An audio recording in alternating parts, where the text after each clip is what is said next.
We're here to offer you some nice music for dancing, for singing along, and having a really nice time together this afternoon. We start off with Glenn Miller's Serenade in Blue.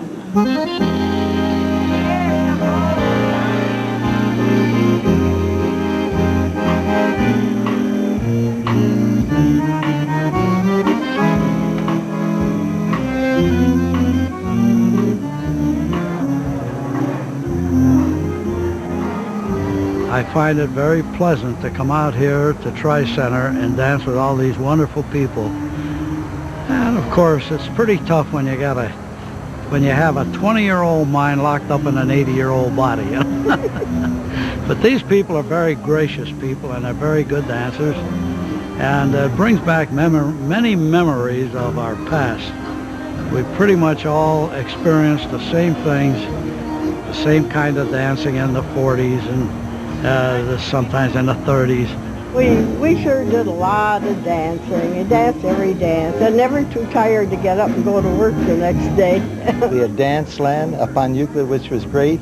We had the Trianon Ballroom, which was great. Well, the Trianon was done very pretty. It had elevated sections there for the seating and for the drinks you could provide and so forth. And you could look down on the dancers. It was very pretty. It was a large ballroom. Euclid Beach was one of the most prevalent and prominent dance halls at that time. And I'm sure almost everyone here at Tri-Center remembers Euclid Beach dance floor because it was one of the finest dance floors in the entire nation, believe that or not. And the floor, when it was refinished, it was absolutely flat. And it was well preserved. They polished it and they waxed it.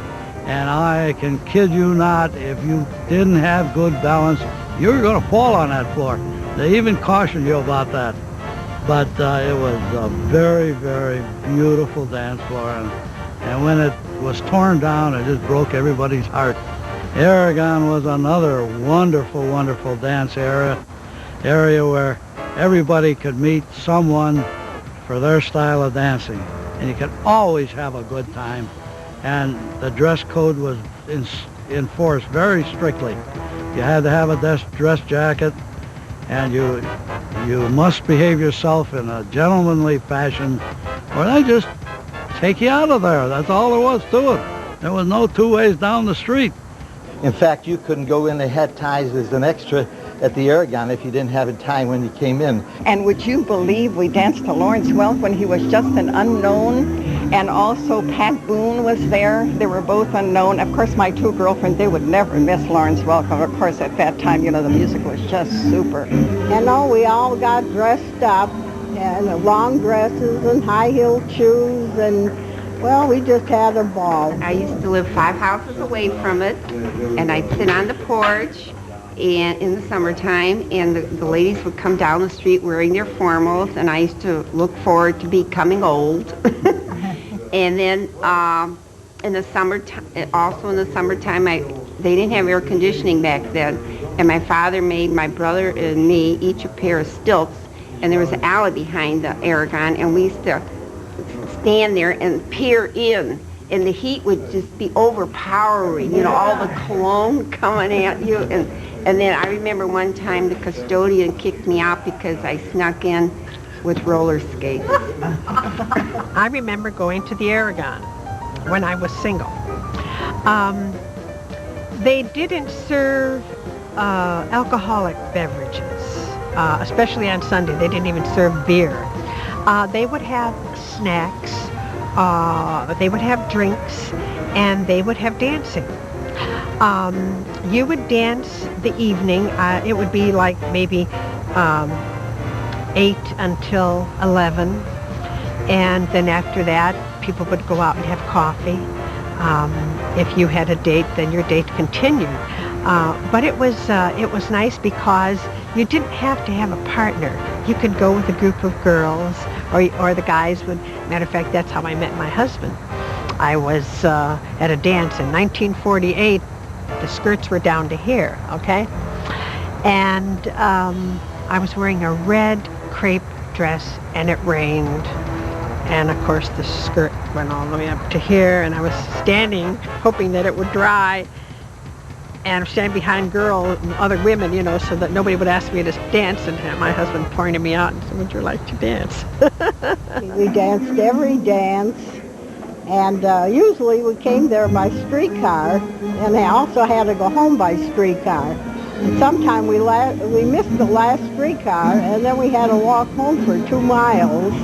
We weren't afraid to walk home those 2 miles years ago. It'd be like 1 o'clock in the morning, and thought nothing of walking those 2 miles.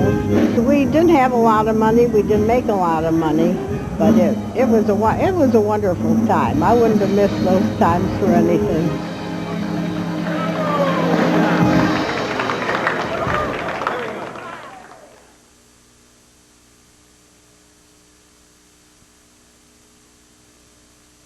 My grandmother lived in Toledo, so I'd go up there and stay with her maybe during the summer. If I wanted to stay any longer, I would. Didn't make any difference, so I'd get on my bicycle and ride down to 9th Street and catch the boat, and it would leave at 8:30. And go to Toledo, stop and put Cedar Point, 10 o'clock, about 12:30, and then to go to Put-in-Bay, get there about 2, leave about 4. Then go on in Toledo and dock at 8:30 that night. I get off my bicycle, ride to my grandmother's house and stay. I had one trip. It was on one of the old DNC boats, and it was an overnight, 2 nights on the boat. When we left here, Cleveland, we got on it in the evening and left here at 11 o'clock. We got off at Detroit in the morning, and we had breakfast before we left the boat. We had lunch at the Dearborn Inn. We had dinner at the Book Cadillac Hotel. We went sightseeing at Greenfield Village and Belle Isle, and I don't know what else. And got back on the boat that night, came back the next morning, had breakfast the next morning. It was $11.75. The whole thing was unbelievable. I just love the boats, and I wish to goodness that somebody would bring one back.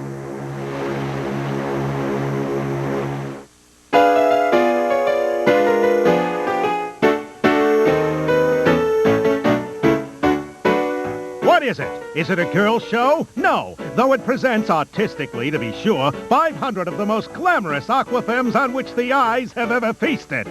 Is it a water show? No, though it stars Johnny Tarzan Weissmuller, Eleanor Holm, and 100, count 'em, 100 beautiful aquabelles.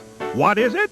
It's Billy Rose's Aquacade, the newest thing in American entertainment. He'll tell your grandchildren about it someday. Do these words ring a bell? Well, they should if you were one of the tens of thousands of lucky Clevelanders who visited the Great Lakes Exposition of 1936 and 1937. The colorful description you just heard comes straight from an advertisement for Billy Rose's Aquacade. This star-studded water extravaganza was billed as a touch of Broadway on Lake Erie, and rightfully so, since it was put together by Broadway producer Billy Rose.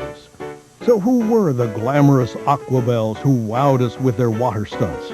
Well, one of them was a high school kid from Lakewood. Her name is Jane Thies. We started out trying out at the Lakewood High School pool, I didn't even know how to dive in the water.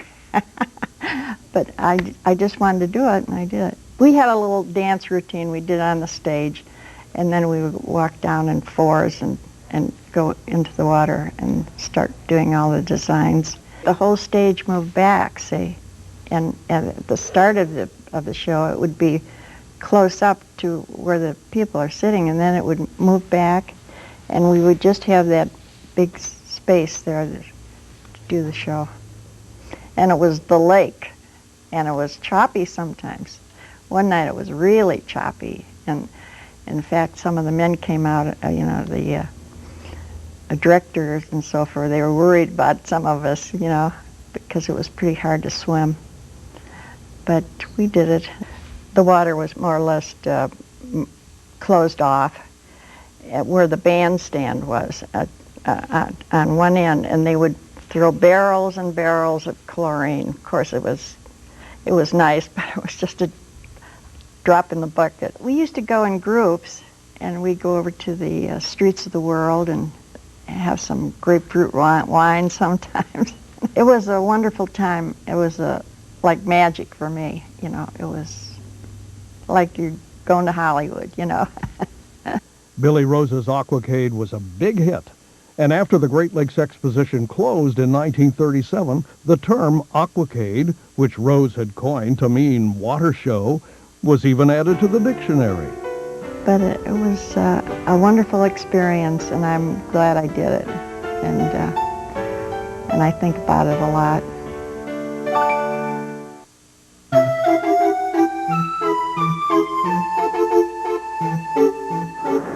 The sound of calliope music drifting through the air, the smell of fresh popcorn, the thrill of flying down that first big hill on the roller coaster.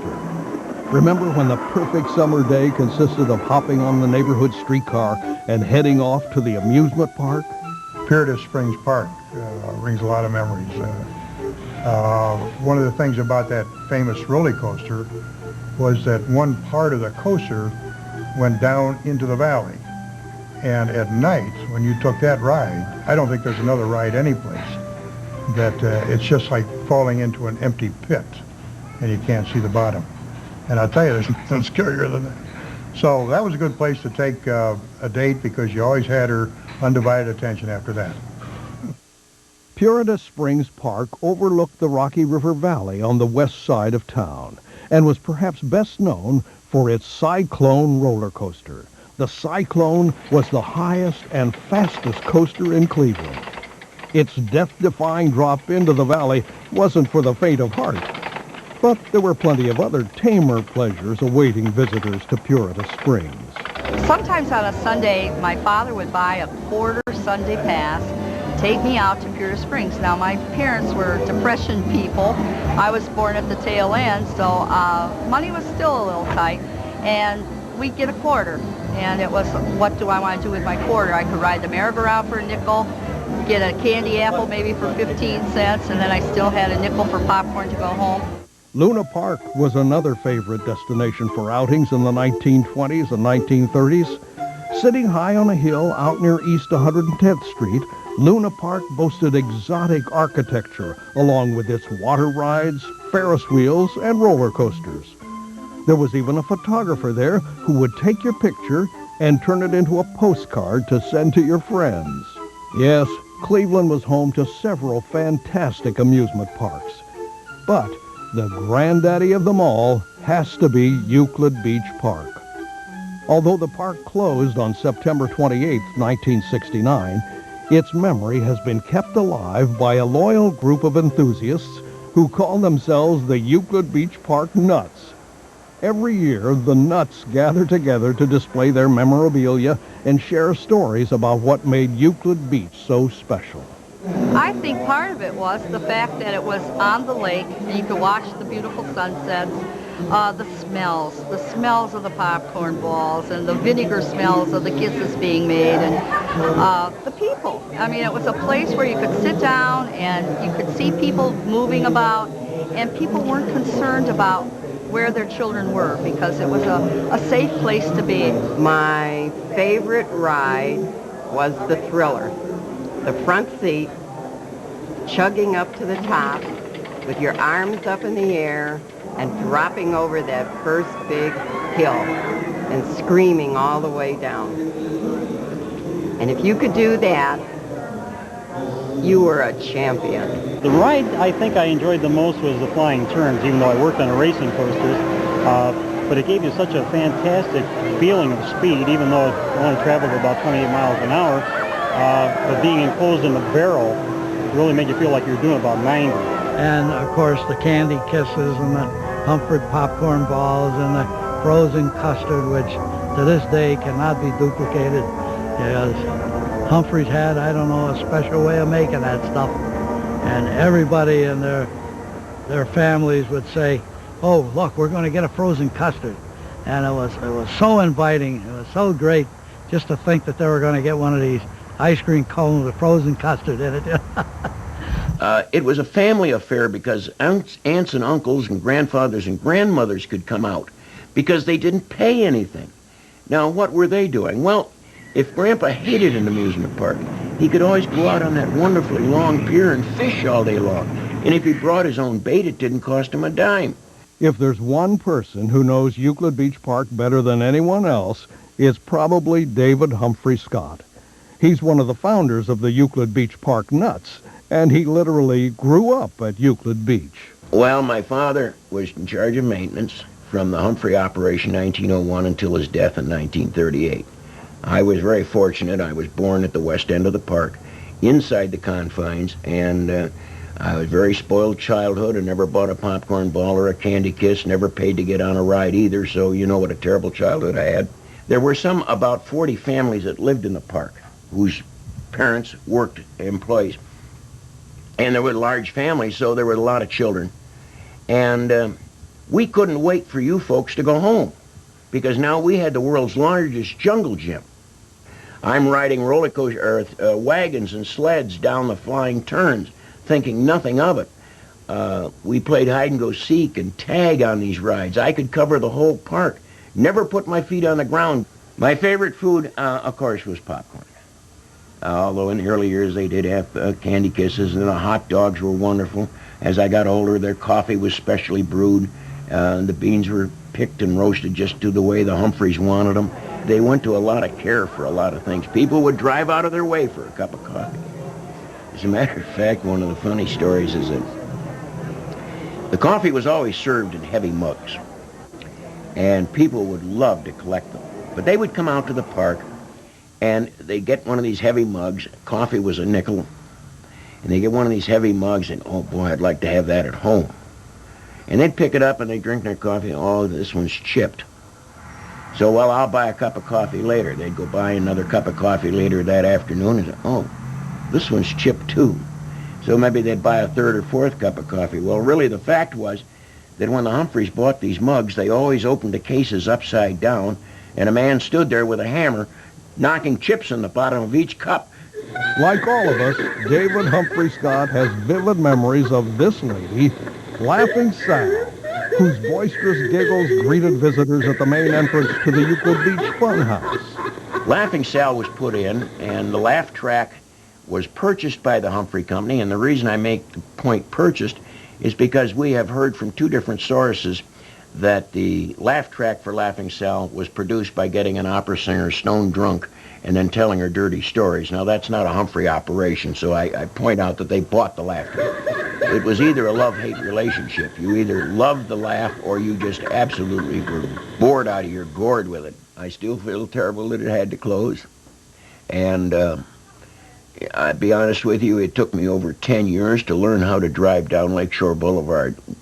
I used to actually drive out of my way to avoid it if I was in that area, because it was my home. Even though Euclid Beach closed in 1969, which is like 27 years ago, people that went to it, it was such a unique place, just can't get the memories of the park out of their mind. I know I can't. You felt like you belonged to a family, and it was safe, and you were secure, and your mother always knew where you were. If you were at Euclid Beach, you were safe. And you still feel safe when you think about Euclid Beach. It just becomes a part of you, no matter how old you get. I have brothers and sisters all across the United States, and they still feel Euclid Beach. You just feel it in your heart. It's still alive. It's never died. It's never closed. It's open.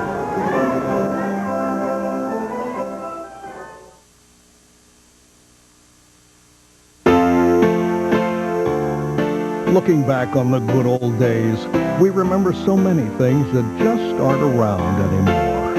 And sometimes the things we miss most are not places or events, but feelings and attitudes. We did a lot of things with our parents. Our parents were our role models. Mealtime, you sat down, whether your husband came home at 4 o'clock or 10 o'clock, you sat down and waited for Dad to come home and have dinner, and you had good conversation, and he knew what the children did all day, and we knew what he did. It was different. Well, we certainly knew our neighbors, because very few of us, even after we got up eligible for driving a car had automobiles, so there wasn't that mobility, and second of all, we couldn't afford a car. They were kinder times. People helped each other. Like, for instance, in my own neighborhood, I know very few people. People migrate, but they were stable communities in those days, and you knew everybody. Everybody knew everybody's business. I don't know if people would like that today, but anyway, that's the way it was then.